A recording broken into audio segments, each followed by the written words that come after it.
an honor to be here, and I'm really excited to talk to you, Sue, and everybody there. I back when I was starting out, and we lived in like a tiny, condo. I would go to every library I could find to write all the time. And the one out here by us, we just, we moved about 2 hours out of the city. Was like my whole base of operations for the big majority of my comic book writing career. So. Wow, that's wonderful. We are huge library fans ourselves, and we're happy. After this is over, Miriam and I are actually going to hit the New York Public Library shop because it's finally open, and we're going to spend a lot of money. Nice. So you two have a great conversation. Thank you, Miriam and I are going Kelly. to disappear for a little bit, and we'll be back.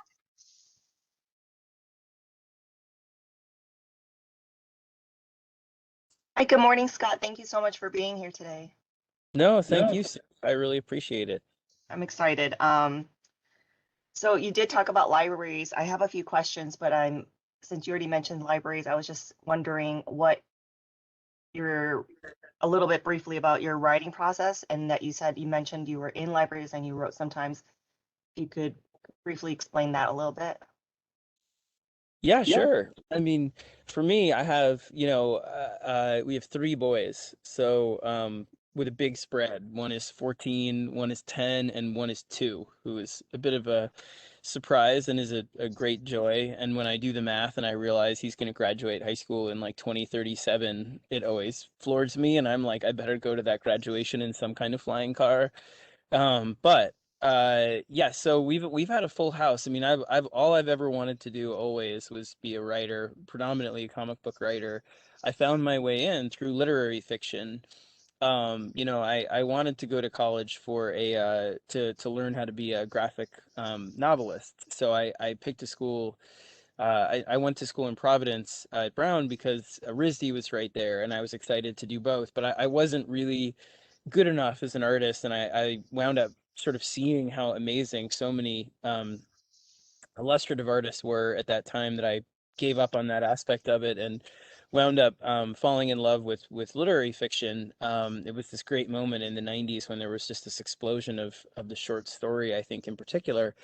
And so libraries became a huge part of both my writing process and also just my input. I remember when I first got to grad school, first when I was in college and then in grad school, my big sort of golden ring was finding shelves in the library that had the best American short stories dating all the way back to the beginning of that run. And first in Providence and then in Columbia, I found these incredible whole kind of anthologies of best American short stories going all the way back to the days when John Updike and people were in them all the way, and Henry stories. So my process really has always been to when it comes to actually to writing a comic or a short story or anything really is to figure out what it means to me first. I have friends that have an inverted process from this where if they know what the thing is about when they start, they can't write it because it's boring to them.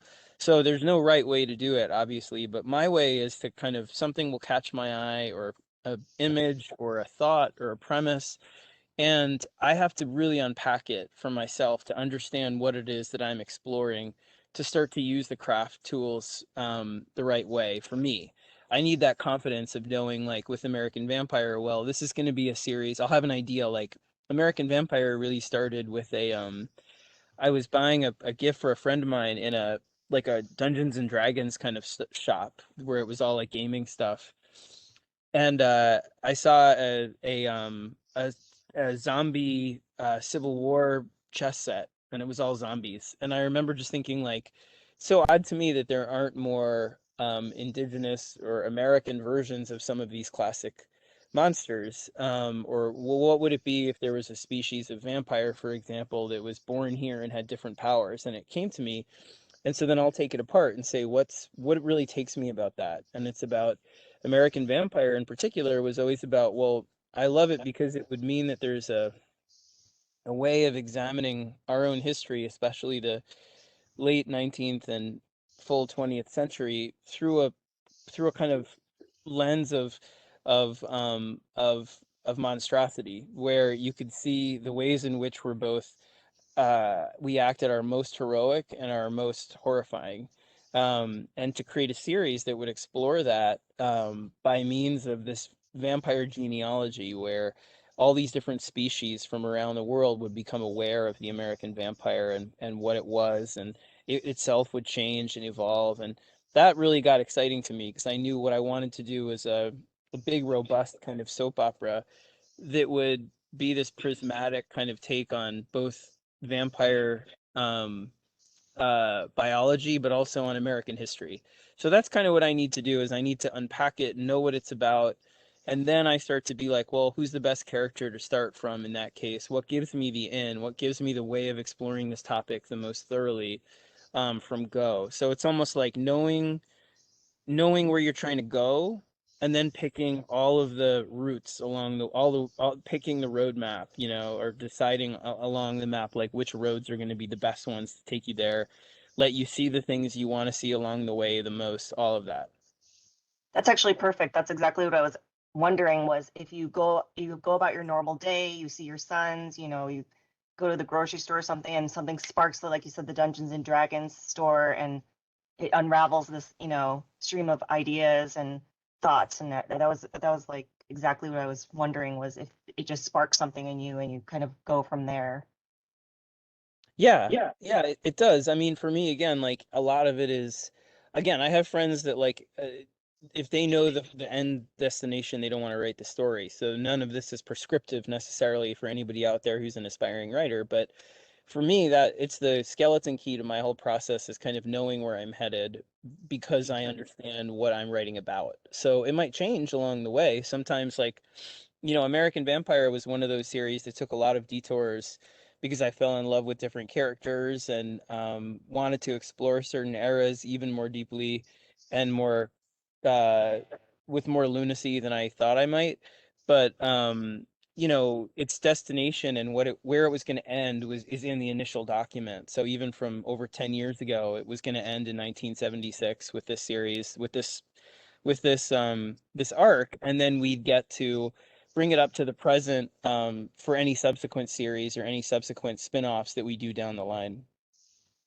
Um, Speaking of American Vampire 1976, since we just mentioned, it's coming out as a collected edition on November 2nd.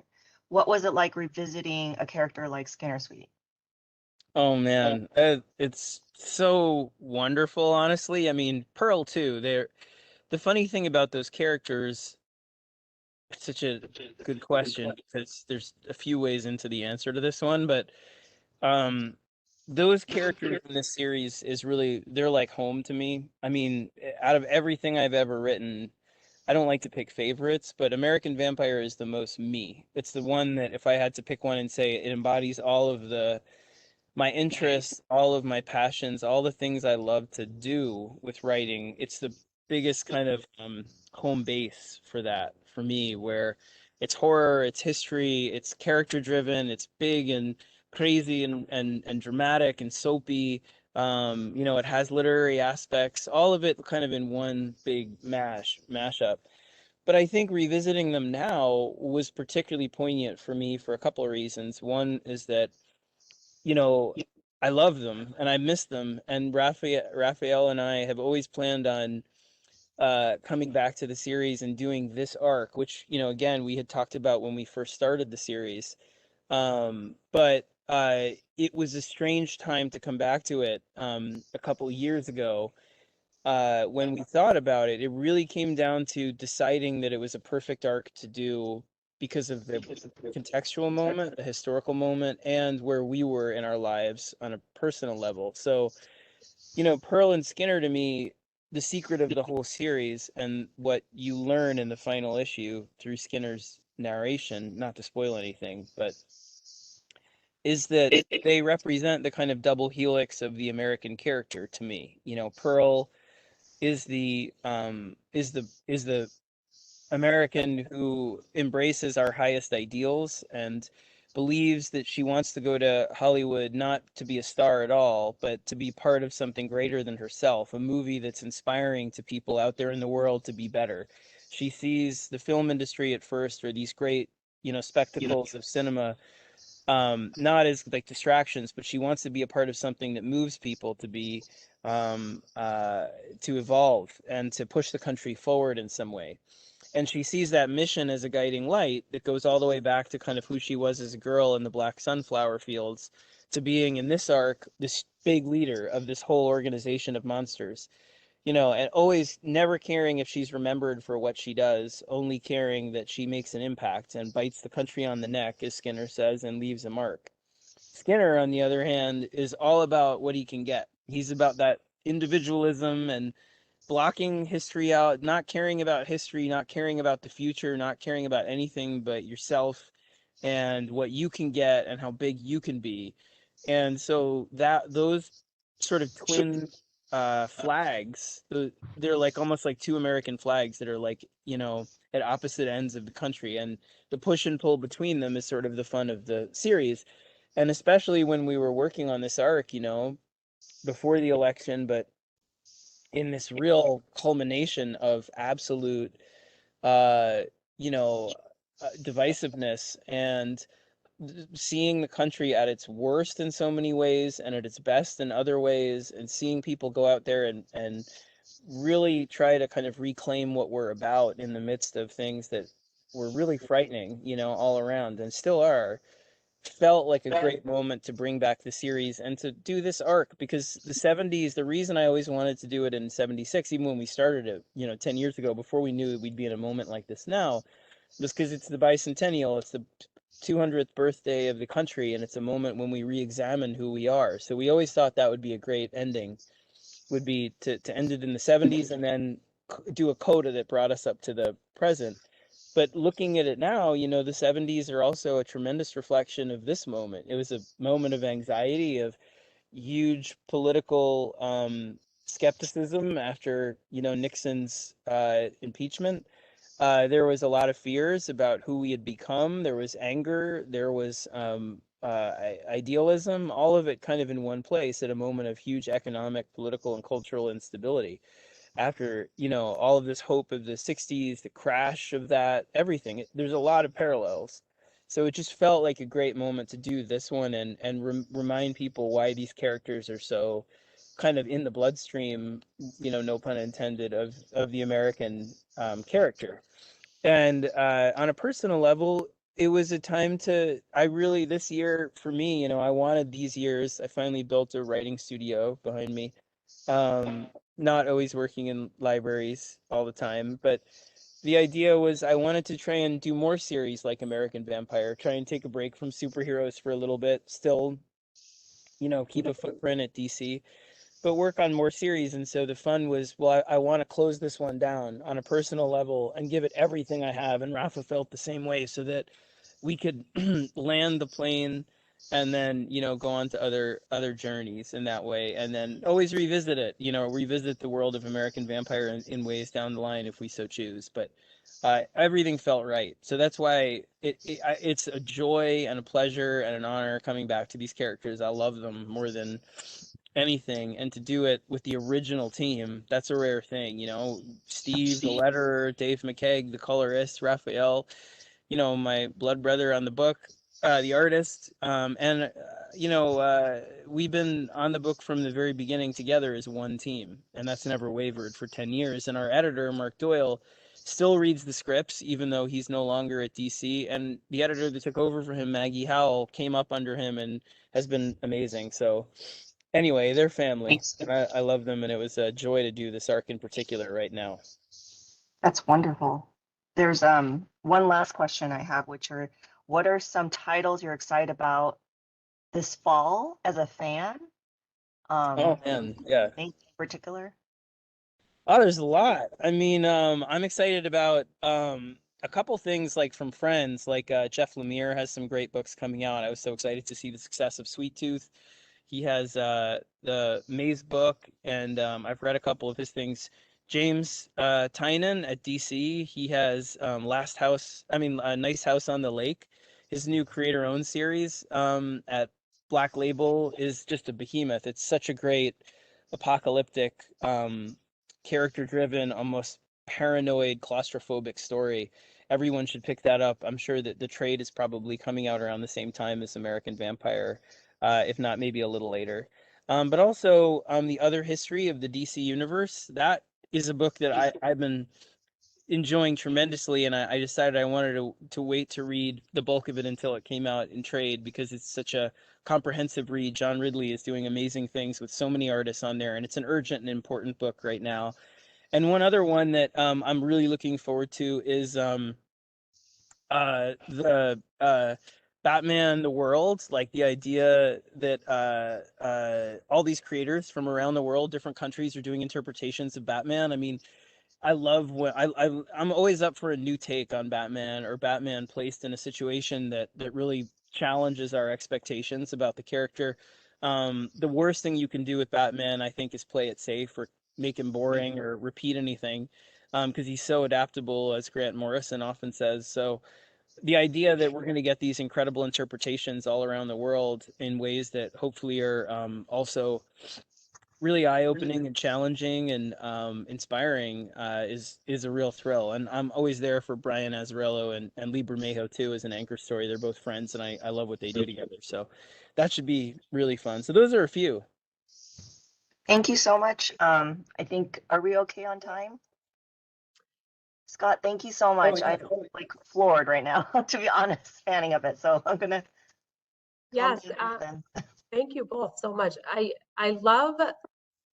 always love the graphic novel panels, and I just think I think that the reason why they work so well, maybe this is just one of the theories too, is that so many people work on one graphic novel, one book comes together by so many people that you already get so many insights from everybody's perspective in one book, that I think that's why they're just so loved by the masses. And I think that's why there's just such a wonderful genre for that reason. And I do feel like, Scott, when you do something, you have so many levels on which you're thinking about it, and that comes through, and it's inspiring. And you know, how many times this year did we all wish a superhero would show up and get us out of this mess?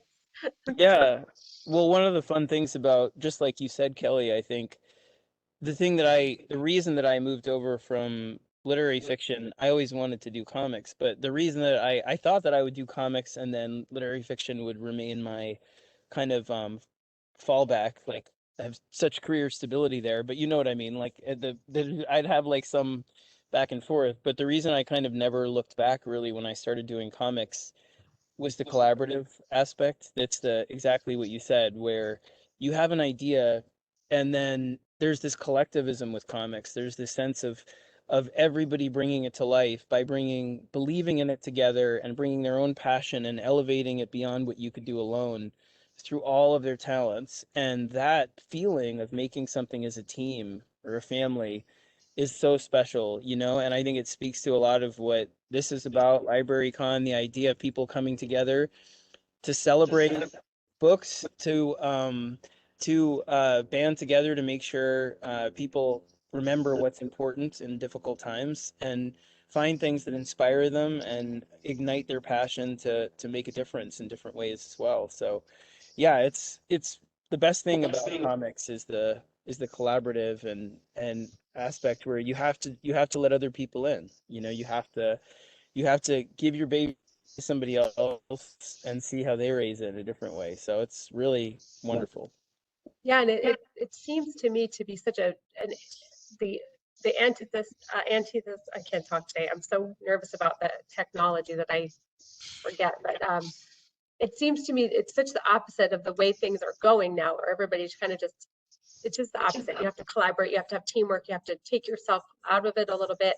And it's just the opposite of all the rest of what's out there, of everyone just kind of having their one opinion and their one thing. So I don't know. I always feel like LibraryCon is the most collaborative effort of the year. And this is why we're so happy that you're with us today, talking about this wonderful project that you're doing.